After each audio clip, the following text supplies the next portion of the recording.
Hey guys, welcome back to my channel wow classes.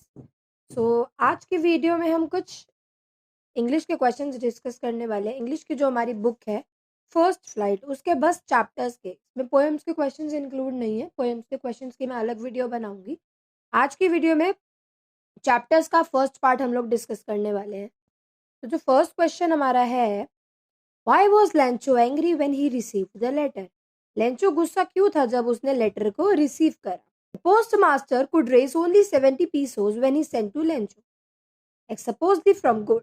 Postmaster क्या था, वो सिर्फ 70 पेसोस दे पाया था। ऐसा में पता है कि जो लेंचो है उसने गॉड से 100 पीसोस की मांग करी थी, है ना, ये चीज हमें पता है। बट पोस्ट मास्टर ने उसका लेटर देखने के बाद उसको 70 पैसों ही वो दे पाया था, बिकॉज उसके पास इतनी इनकम सोर्स नहीं था कि वो उसको 100 पेसोस दे पाता।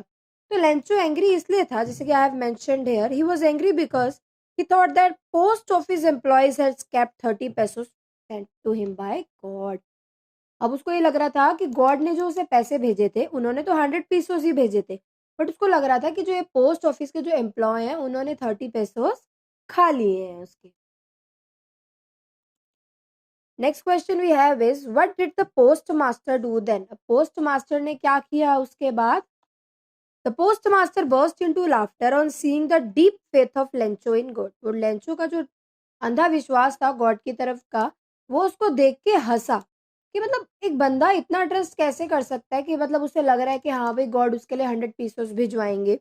तो फिर उसके बाद क्या करा, उसने मनी कलेक्ट करी अपने एम्प्लॉयज से, सैलरी का अपना पार्ट भी लिया और भी मनी सारी इकट्ठी करके एनवलप में डाल के लेंचो को भेज दी, और उस पे एक वर्ड लिखा, बस क्या, गॉड, ताकि उसको लगे कि मतलब वो नहीं चाहते थे कि वो बंदा दुखी हो फिर से, तो इसलिए उन्होंने गॉड का नाम लिखा और लेंचो को भेज दिया।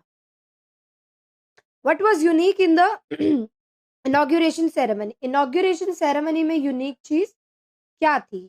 The inauguration ceremony took place in the amphitheatre formed by the union buildings in Pretoria. पहले तो प्लेस बताया है कि कहाँ पे हुई थी हमारी इनॉग्रेशन सेरेमनी, एम्फीथिएटर में हुई थी, जो कि यूनियन बिल्डिंग है प्रिटोरिया में। For decades this had been the seat of the white supremacy. Decades यानी बथेरे सालों से या दसियों सालों से जो ये जगह थी ना, व्हाइट सुप्रीमेसी के लिए जानी जाती थी। बट अब क्या हुआ सडनली, यहाँ पे भाई सेरेमनी हुई, हमारी ओथ टेकिंग सेरेमनी हुई, साउथ अफ्रीका की जो गवर्नमेंट उसकी बनी थी, फर्स्ट डेमोक्रेटिक गवर्नमेंट की हुई थी। तो ये चीज यूनिक थी बिकॉज कितने टाइम से वहां पे एक ही चीज हो रही थी, अब यहाँ पे कुछ अलग चीज हुई। Next question we have is how did the writer get out of the storm in the night to land safely. वो कैसे स्टॉर्म से बाहर निकला सेफ लैंड करने के लिए। The writer was flying his old Dakota airplane when he saw the black clouds. अब क्या हुआ कि जब वो राइटर जो है अपना ओल्ड डकोटा प्लेन चला रहा था, जब उसने क्या देखा, एक ब्लैक क्लाउड्स देखे, बहुत सारे, स्टॉर्म होता है ना जैसे स्टॉर्म, वैसे क्लाउड्स देखे। He was lost in the storm, storm में घूम हो गया वो।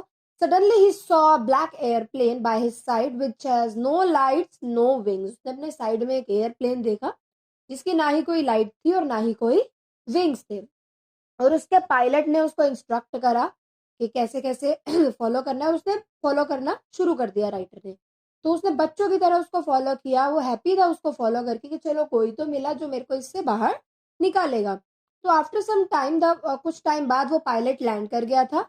The writer followed him blindly. उसने ब्लाइंडली उसको ट्रस्ट करा और थ्रू द स्टॉर्म निकला वो भी बाहर, और उसने भी अपने रनवे पे सेफली लैंड कर लिया। The next question we have is how did the young seagull learn floating on the sea. कैसे यंग सीगल ने सी पे फ्लोट करना सीखा। तो after flying for some time the young seagull came near the sea. थोड़ा time उड़ने के बाद वो सी के पास पहुंचे। He was flying straight over it. वो उसके ऊपर स्ट्रेट फ्लाई कर रही थी। He saw a vast green sea beneath him. Fly करते करते उसने नीचे एक अपने सी देखी विद लिटिल रिजेस। रिजेस का मतलब होता है लाइन। ऐसे वर्ड्स अगर आप एग्जाम में यूज करेंगे तो अच्छा रहेगा। तो पानी पे लाइनें लाइनें थी। उसके जो ब्रदर और सिस्टर थे उन्होंने लैंड करा सी पे, और वो उसको भी बुला रहे थे और पंप कर रहे थे कि तुम भी लैंड करो। उसने धीरे धीरे लैंड करने की ट्राई करी, अपनी लेग डाली उसमें ग्रीन सी के अंदर, फिर वो थोड़ा सा डूबा उसके अंदर, चिल्लाया, फड़फड़ाया, जैसे पंख फड़फड़ाना, फ्लैपिंग कर कहते हैं उसको। तो थोड़ा सा जैसे हम लोग घबरा जाते हैं ना कि हम डूब जाएंगे, हमें कुछ हो जाएगा, वैसी सिचुएशन थी। बट उसने ट्राई करा, पर फिर वो थोड़ा सा टायर्ड भी था, भूखा भी था, बहुत टाइम से वो लोग ऑलरेडी फ्लाई कर रहे थे, तो वो थोड़ा सा डूबा ग्रीन सी के अंदर, बेयरली टच करा उसको, मतलब ज्यादा नहीं डूबा, ऊपर ऊपर तैर रहा था उसके। तो उसकी फैमिली उसको पंप कर रही थी, प्रेस कर रही थी कि गो, तुम्हें भूख लग रही है, जाके फूड लो, ऑफरिंग हिम फूड के कम, हमारे पास आओ, यहाँ से तैर के आओ, फूड लो हमसे। तो ये इन सब के कॉन्फिडेंस से ही उसने फ्लाई करना सी के ऊपर सीखा।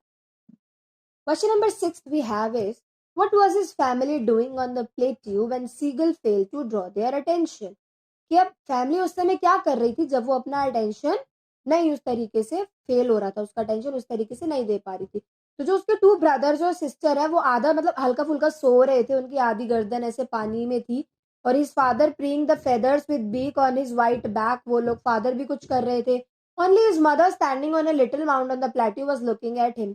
मतलब सब बेसिकली बिजी थे, कोई इतनी अटेंशन नहीं दे रहा था सीगल को, बस जो उसकी मदर थी वही प्लेट्यू पे खड़े होके कंटिन्यूअसली सीगल को देख रही थी।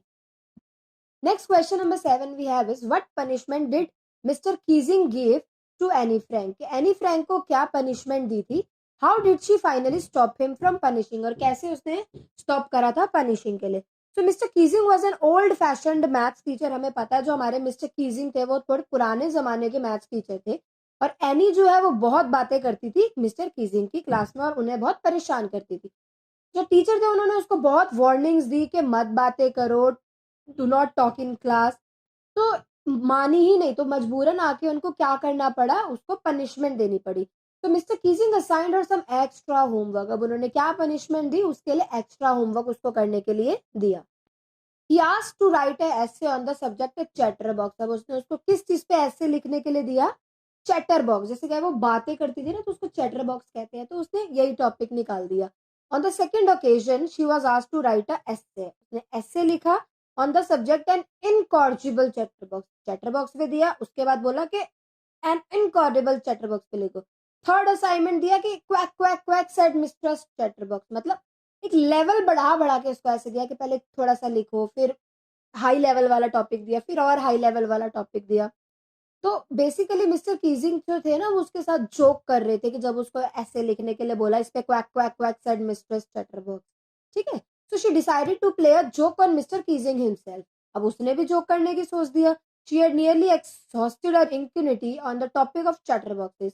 Her friend Seni suggests to write an essay in the poetic form. उसने क्या सजेस्ट किया कि तुम भाई पोइट टाइप, पोएम टाइप लिख दो। तो उसने क्या कहानी लिखी कि एक मदर डक है, फादर स्वैन है, उनके 3 बेबीज हैं who were bitten to death by father। उनके मतलब वो फादर उसको खा गए बिकॉज दे क्वैक्ड टू मच, क्योंकि वो बहुत क्वैक क्वैक करते थे।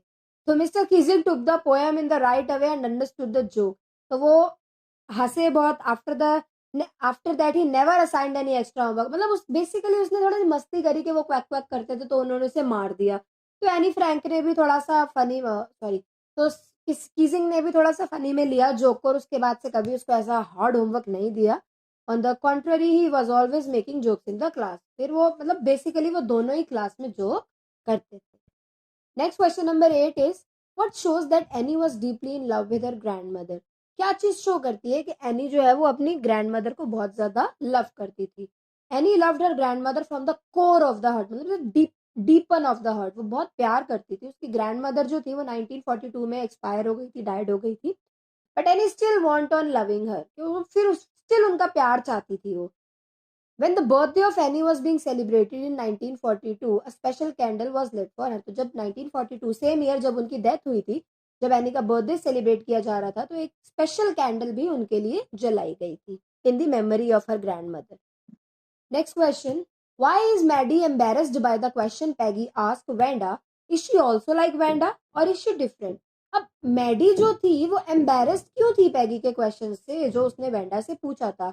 ये हमारा 100 ड्रेसेस वाला क्वेश्चन था। जो हमें पता है जो मैडी की फ्रेंड थी वो पैगी थी। So Peggy was also makes fun of Wanda by asking her how many dresses and shoes she had. अब पैगी जो थी was like बहुत अमीर बच्चा, तो वो वेंडा को बार बार ही परेशान करती थी, फन करती थी उसके साथ। तो कितनी ड्रेसेस हैं तुम्हारे पास, कितनी शूज हैं?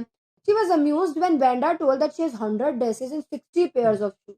वो थोड़ा अम्यूज्ड हो गई थी, थोड़ा शॉक हो गई थी जब वेंडा ने उसे कहा कि भाई मेरे पास तो 100 ड्रेसेस है और 60 पेयर्स चूज किया। Maddie was also a poor girl. अब जो पैगी की फ्रेंड थी मैडी, वो भी पुअर गर्ल थी and use to wear old clothes given by others. वो भी पुराने कपड़े पहनती थी जो लोग उसको देते थे। Peggy questions to Wanda was use to embarrass Maddie. अब मैडी को भी बुरा इसलिए लगता था क्योंकि वो भी एक स्मॉल कास्ट फैमिली से आती थी, उसके पास भी नहीं थी इतनी dresses, but just to be friend with Peggy, Peggy का फ्रेंड होने की वजह से वो सब भी ये करती थी। Maddie she was not like Wanda, Wanda की तरह नहीं थी। She did not have any she did not have funny name नहीं था। She did not live in a slum colony, but still वो इतनी अमीर नहीं थी। लास्ट क्वेश्चन इस वीडियो का है हमारा, why does Maddie stand by and not do anything. कि मैडी जो है वो सिर्फ खड़ी क्यों रहती थी, कुछ करती क्यों नहीं थी।